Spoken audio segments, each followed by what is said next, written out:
April 11, 2006, Corleone, Sicily. The air is thick with the scent of wet earth and ancient secrets. For 43 years, the man inside that stone house didn't exist. He had no digital footprint, no bank accounts, no cellular signal. To the world, Bernardo Provenzano, the Phantom of Corleone, was a ghost story told to frighten young prosecutors. He was the capo di tutti I capi, the boss of all bosses, ruling the Sicilian Mafia from a shepherd's hut.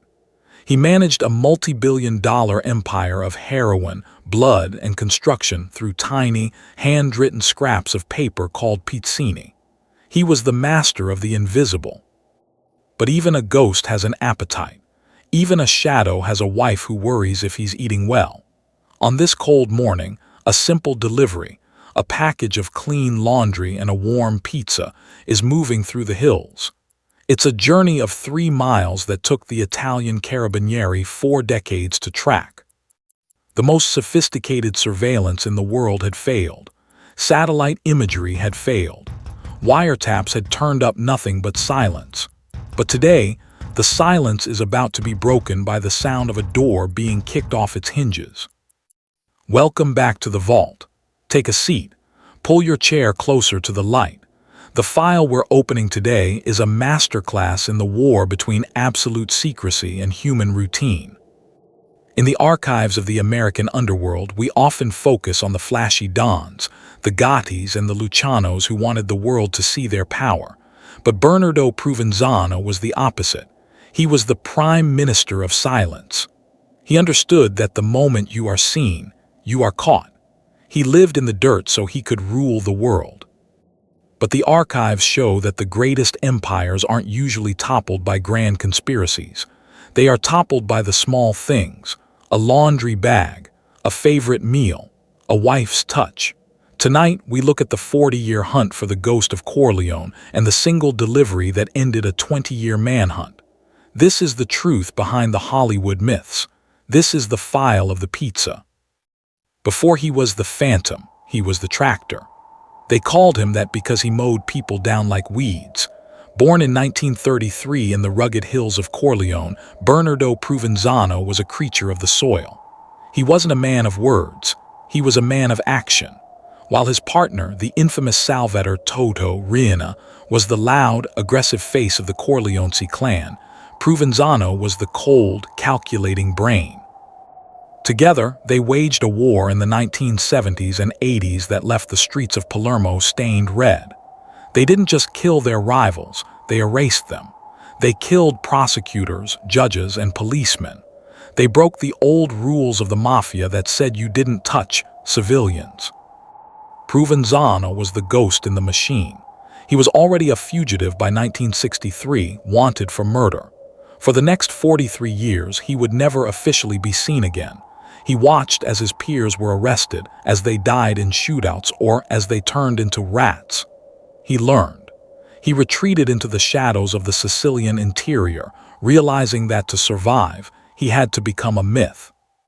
How do you rule an empire when you can't use a phone? How do you order a hit or negotiate a billion-dollar drug deal when you can't leave a shepherd's shack?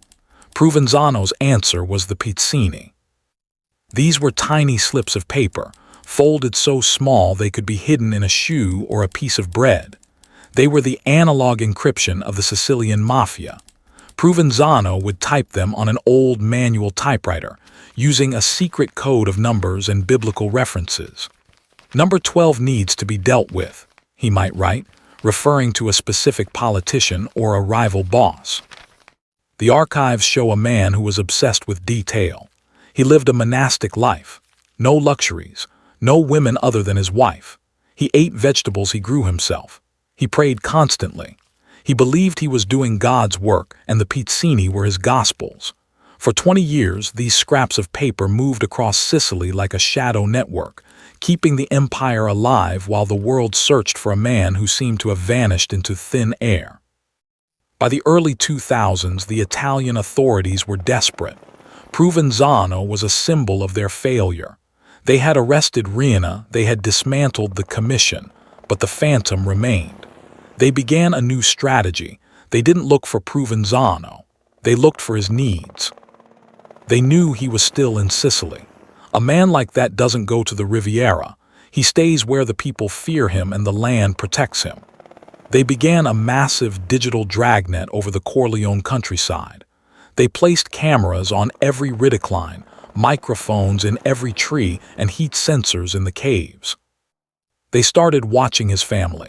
His wife, Saveria, lived in a modest house in Corleone. Every few days, a package would leave her house. A laundry bag, a box of food. The investigators followed those packages.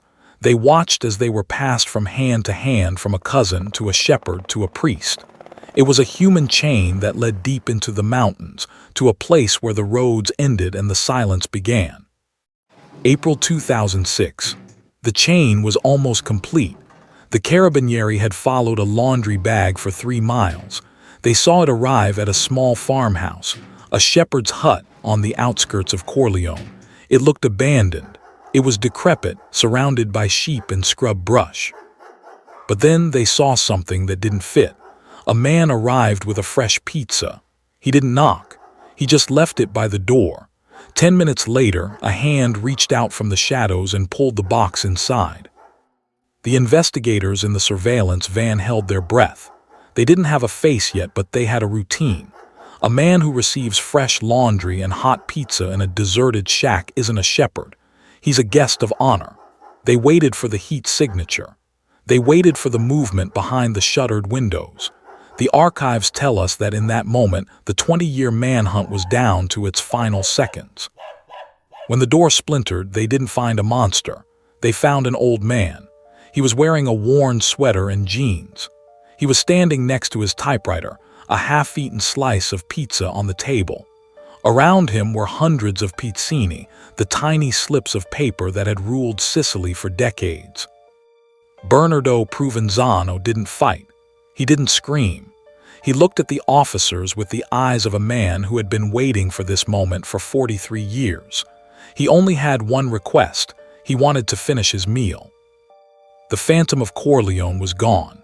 In his place was a fragile 73-year-old man who had lived in the dirt while his empire crumbled around him. The tractor had finally run out of fuel. The archives show that as he was led away in handcuffs, the people of Corleone didn't cheer. They watched in a silence that was more terrifying than any shout. Provenzano was sentenced to 20 life terms. He was placed under Italy's harshest prison regime, total isolation. No visitors, no Pizzini, no laundry from home. He died in 2016, a man who had lived his life in a cage of his own, making long before the police ever found him. His capture was the end of an era. The old mafia, the mafia of silence and shepherds' huts, was dead. It was replaced by a new generation that loved the internet and the flashy life. But the lesson remains in the vault. No matter how deep you bury yourself, no matter how many miles of mountain protect you, you are always tethered to your humanity. A ghost doesn't get caught by a mistake in strategy. He gets caught because he misses the taste of home. The 20-year manhunt didn't end with a grand betrayal. It ended with a pizza delivery. The vault is never truly empty. Every file we close is a reminder that the greatest secrets are often hidden in plain sight. Bernardo Provenzano thought he was invisible. He forgot that the world is built on connections, and even a ghost can't help but reach out one last time. The pizza was cold by the time he was arrested, but the file is now closed. But the archives tell us that some people don't want to hide in a shack. Some people want the lights, the fame, and the crown, even if it means dying in a room full of strangers. Next week, we look at a man who was the prime minister of the mob, a man who negotiated with presidents and kings, only to face the end in a place where nobody knew his name. Next file, why the prime minister of the mob died alone in a hotel. If you want to be there when we reveal the tragic end of Frank Costello and how the most powerful man in the mafia lost it all, hit the subscribe button now and turn on notifications. The archives are deep, and the truth is darker than you think. Comment below. Was Provenzano a genius for staying hidden so long, or a fool for living like a beggar? I'll be in the comments to hear your take.